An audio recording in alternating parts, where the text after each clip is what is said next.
আসসালামু আলাইকুম। আশা করি তোমরা ভালো আছো। তোমাদের তো আল্লাহর রহমতে আমরাও ভালো আছি। আজকে একটা নতুন ব্লগ শুরু করলাম। আপনারা দেখো, এই যে দুপুরে রান্না বান্না সেরে নামাজ টামাজ করে খাওয়া দাওয়া করে আমরা কোথায় গেলাম, গিয়ে এগুলা কিনে আসলাম, তোমাদের সাথে শেয়ার করলাম আপুরা। কারণ শীত তো আইসা পড়ছে, শীতের আমেজ পিঠা তো খাইতেই হবে, এই জন্য দেখো এগুলো নিয়ে আসলাম। তাহলে আপুরা দেখতে থাকো, আমার পাশেই থাকো।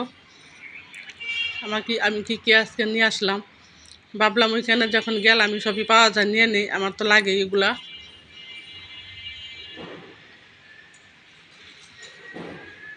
এই যে দেখো, 1 কেজি বোম্বাই চানাচুর নিলাম, তারপরে পাটালি গুড় নিলাম, চৌরস নিলাম মানে খেজুরা গুড়, তারপরে 250 গ্রাম কাচকি শুটকি, 250 গ্রাম চিংড়ি শুটকি, এগুলো নিলাম। তাহলে আপুরা যদি দেখতে দেখতে যদি ভালো লাগে একটুও, আমাকে একটা সাবস্ক্রাইব, লাইক, কমেন্ট, শেয়ার করে দিবা আপুরা, আমার পাশে থাকবা।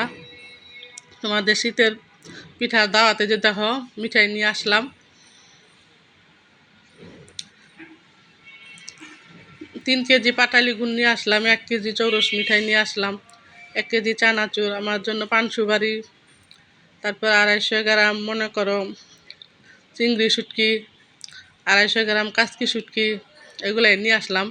মানে তোমার বাইরে কয়েকদিন ধরে বলতাছি, হ্যাঁ এগুলা নিয়ে আসো। বাট তরকারি মুখে রান্নলে পুরো খাওয়া হয় না, সবই থাকে। এই কারণে তোমার ভাইয়াকে বললাম, তোমার ভাইয়ার মানে পাকুড়ে ওইখানে তো কাজ করা হইতেছে, পুরো একটু ঝামেলা থাকে, এই জন্য ওনার মন থাকে না আনতে। তাহলে আমি ভাবলাম এদিকে যখন আসছি তো নিয়ে নেই। তারপর দেখো আর একটা কী কাণ্ড, আমি তো আনলামই, তারপর বা তোমার ভাইয়া ওই যে ওনকে যে বলছি নিয়ে আসে, এই যে দেখো তোমার ভাইয়া আবার এগুলো নিয়ে আসলো, এই যে দুধ নিয়ে আসলো, বাজার ছিল না, বললাম বাজার নিয়ে আসতে। 5 কেজি পেঁয়াজ, কাঁচামরিচ, তারপরে আলু হয়তো 3 কেজি হইতে পারে, কারণ আলুটা পুরো কমই আনাই, কারণ নতুন আলু তো কম কমে আনাই খাওয়া ভালো। বেশি আনলে পচে যায়, তারপরে কেমন হয়ে যায়। দেখো একটা মানে আমাদের দুধ দুধ যে রোজনা করা হয়েছে ওইখান থেকে দুধ নিয়ে আসে। আর এই যে বিক্সল তারপরে কিনে আনা হয় না, ওই দিনকে যে টাইস আনতে গেলাম, টাইসের লোকেরাই মানে 2-3 কার্টুন বিক্সল দিয়ে দিছিল। ওই টাইস তো লাগানো হইতেছে আমাদের ওই বাড়ির মধ্যে, ওইখানে মনে করো, এই জন্য আর কিনে আনা হয় না, ওইখান থেকে আনতে বললাম। এই যে ডিম নিয়ে আসলো, 4টা হাঁসের ডিম, আর এই যে মুরগির ডিম, তাই তোমাদের সাথে পুরো শেয়ার করলাম। কাঁচামরিচ একটা আনার নিয়ে আসলো, এই যে আনারটা এখন ছিলে নিলাম, তাই তোমাদের সাথে শেয়ার করলাম। চানাচুরগুলো বয়মে ডালা হলো। চানাচুর মেয়েকে বললাম চানাচুর চাল ভাজা দিয়ে এখন বানাও দেখি খাই। এই যে মেয়ে চানাচুরটা বানাইতেছে চাল ভাজা দিয়ে। শীতের দিনে পুরা ভাজা পুরা জিনিসই খাইতে ভালো লাগে। এই যে চানাচুরগুলো এখন খাবো। আর এই যে সকালে পুরা তোমাদের ভাইয়া এক জায়গায় গেছে, মনে করো আজকে নাস্তা আনা হয় নাই, এই কারণে যে নাস্তা বানাবো। ছেলের বউ তো বাসায় নেই, বাপের বাড়ি বেড়াইতে গেছে। এই যে এখন পরোটা বানাবো আর চা দিয়ে খাবো। আর কালকে মাংস তরকারি রান্না করছিল আপু, রাত্রে মেয়ে মাংসের তরকারি রয়ে গেছে, এগুলা দিয়ে খাবে। তাহলে আপুরা দেখতে থাকো আমি কি দিয়ে কি বানাই, কিভাবে কি করি। দেখতে দেখতে যদি ভালো লাগে প্লিজ আপুরা একটা সাবস্ক্রাইব করে দিবা, আমার পাশে থাকবা।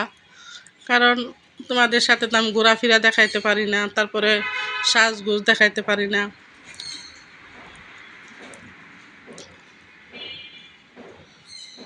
কারণ আমি নতুন, আপুরা ভালোভাবে কথা বলতে পারি না। তোমরা শিখাই দিবা, খারাপ মন্দ যাই হয় কমেন্টস করে বলবা, বেশি বেশি লাইক শেয়ার করবা। এই যে দেখো আমি পরোটা কীভাবে বানাইতেছি, আগে রুটি বানিয়ে নিলাম, তারপরে মনে করো এই যে তেল দিয়ে দিলাম, তারপরে গুঁড়ি। আমি এইভাবেই পরোটা বানাই পুরা, তোমরা কিভাবে বানাও কমেন্টস করে বলবা। এই রুটিটা খাইতে পুরো অনেক মুচমুচো হয় এই পরোটাটা খাইলে।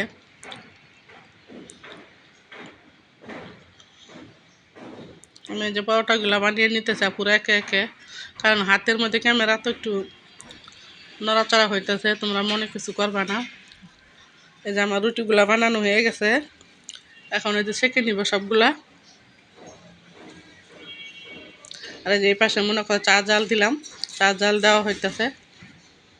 পরোটা দিয়ে চা দিয়ে খাবো, মাংসের তরকারিও আছে।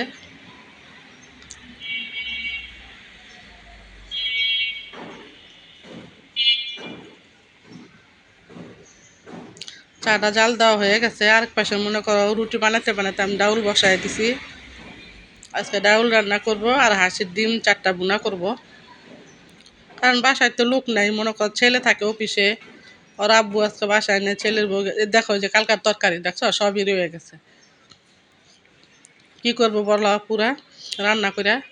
এই যে ডিম 4টা ভুনা করব এখন, কাঁচামরিচ পেঁয়াজ টমেটো দিয়ে।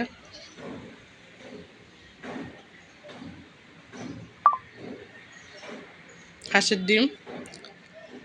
তাহলে আজকের মতো পুরো এই পর্যন্তই। আল্লাহ হাফেজ।